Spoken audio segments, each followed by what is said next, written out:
જમ્મુ કાશ્મીરના પહેલગામમાં પાકિસ્તાન સમર્થિત આતંકીઓએ કરેલા હુમલામાં 26 નિર્દોષ લોકોના જીવ ગયા હતા।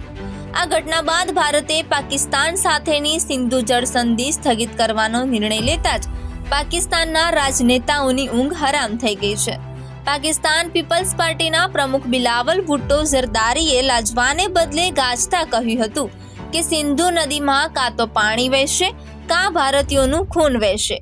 બિલાવલના આ નિવેદન બાદ ભારતના કેન્દ્રીય જળશક્તિ મંત્રી CR પાટીલે કહ્યું હતું કે ભારતે સિંધુ જળ સંધિ સ્થગિત કરતા જ બિલાવલ ભુટ્ટો બિલબિલાવી ગયો છે।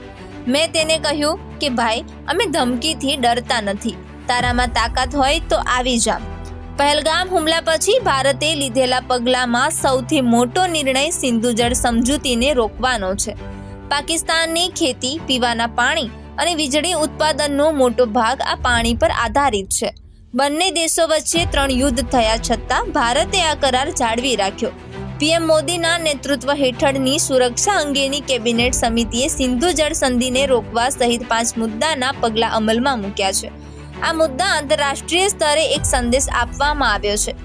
જો ભારત અને પાકિસ્તાન વચ્ચે ક્યારેય કોઈ સંબંધ બનશે તો એમાં આતંકવાદને જરા પણ સ્થાન નહીં હોય।